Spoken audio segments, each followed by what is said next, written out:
But I feel like that's your call. It's his call. You're the neck that turns his head. And we all know that's how it's always been.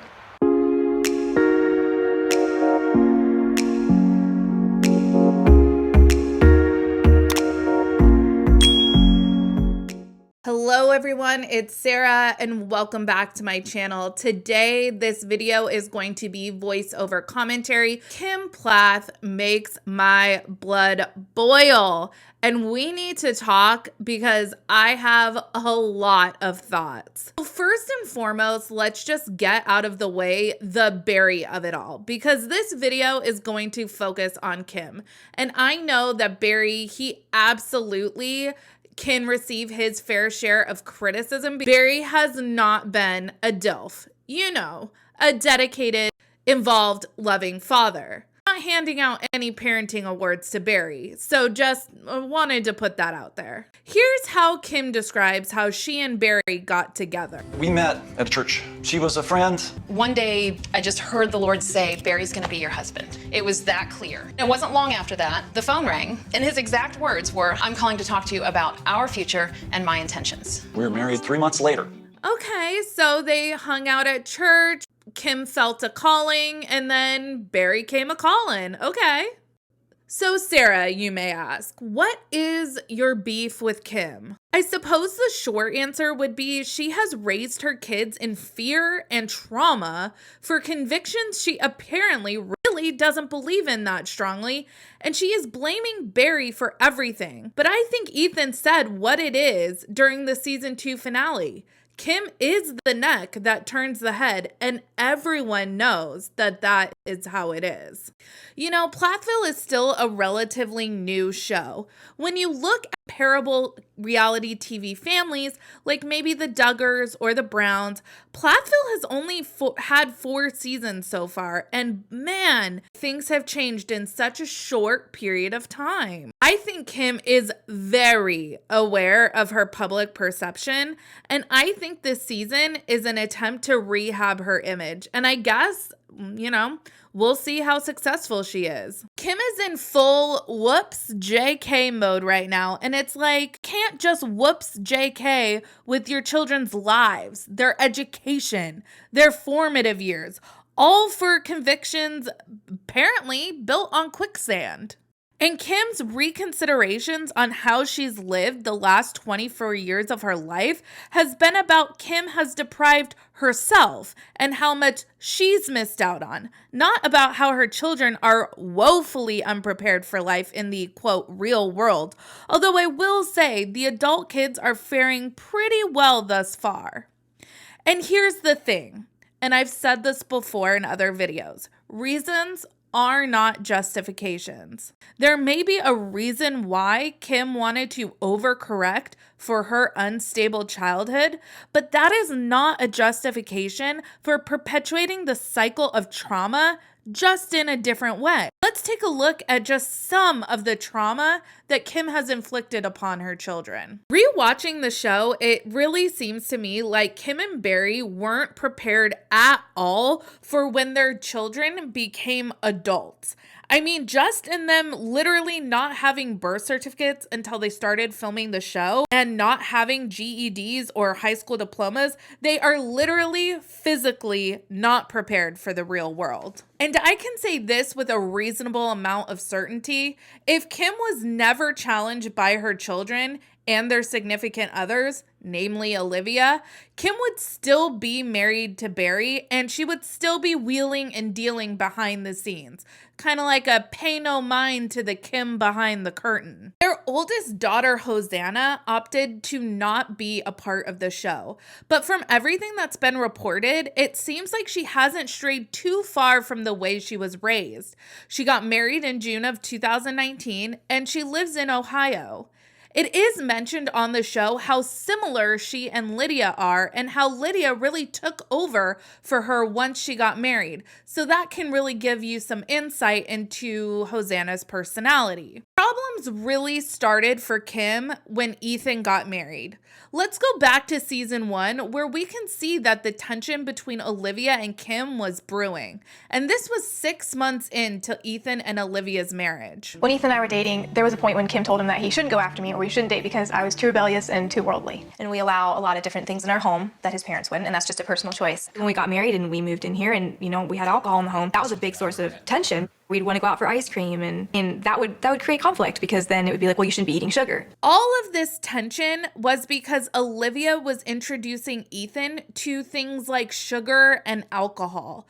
I completely understand that for Kim, being a child of an addict, she wouldn't want that life for her child. That is totally understandable. With that being said, there's a way to have a conversation with your child about things like responsible drinking without subjecting them to a different kind of traumatic upbringing.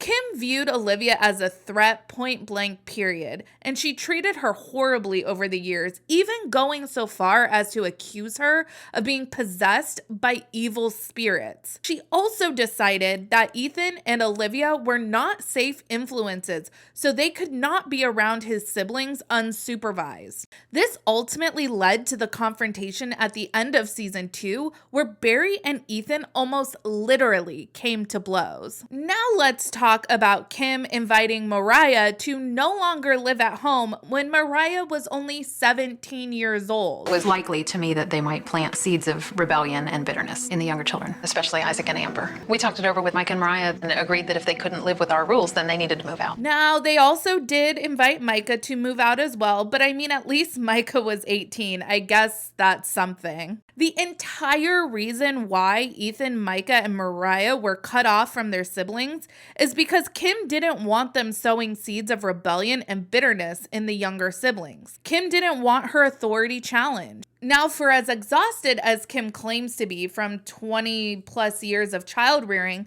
she sure did leave a lot of housework and homeschooling up to the children themselves. Now that my oldest sister, Hosanna's married, I do a lot of the housework and the younger siblings help me out. Mariah, for some reason, just doesn't really do any of it. Well, I guess I'm the only cook now.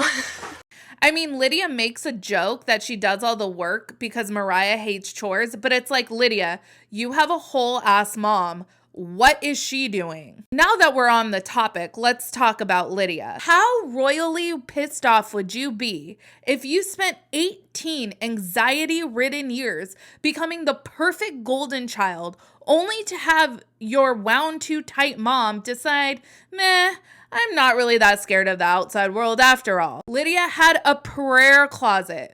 We have seen Lydia agonize, cry, and stress out about the status of the relationship that her siblings have with her parents. And make no bones about it, she is parenting those 3 younger girls. All I'm saying is justice for Lydia. Not to mention the time Lydia was deemed the only child responsible enough for a phone, and then Kim went through and read all her text messages. And remember last season when Mariah had her first gig and Olivia was in the band and Mariah asked her parents not to come because they literally trigger the shit out of Olivia? So far, I haven't felt anger. I've just felt internally a lot of sadness. Oh, I'm pretty ticked that we're told that we can't go hear our daughter in a public venue. We should be able to just go there and sit down and watch, right? But we can't. Well, Kim went anyways, and Barry actually stayed behind and acquiesced to his daughter's wishes. And I know I've talked about this already, but Kim goes on and on in season 4 about how exhausted she is from raising 9 kids. I mean, raising 9 kids would be exhausting, especially when you go the homeschooling route, but she moves back into the home and she's still not cooking or doing the homeschooling. I'm gonna make it look like a 3. My mom has moved back into the house, but she's still busy with the dance studio. So I'm still helping out a lot with my younger sisters, schooling or just being there for them. I've seen comments along the lines of, well, why is it bad if she wants to go out and earn an income? Or why isn't Barry step up and do stuff around the house? And yeah, Barry can absolutely do more around the house for sure. But this was an agreement that he and Kim came to early on before they even had kids. Kim would stay home and Barry would work and earn the income. Some families do it the other way around if they can afford to have one parent stay home. Barry is an engineer, I believe, and at one point in the show, he said his job was in Tallahassee. His income that he earns pays multiple mortgages because they have several rental properties. At one point, I think Kim was like a naturopath doctor.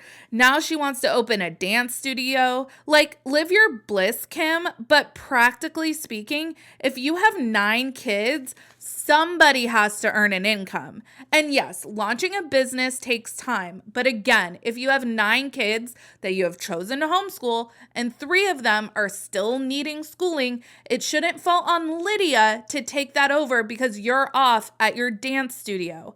I mean, shit, Lydia is literally working full-time as well, and she's taking on the parenting role that Kim has abandoned. Thanks for listening to me rant, y'all. I get that Kim wants to rehab her image because she hasn't come off great the first 3 seasons.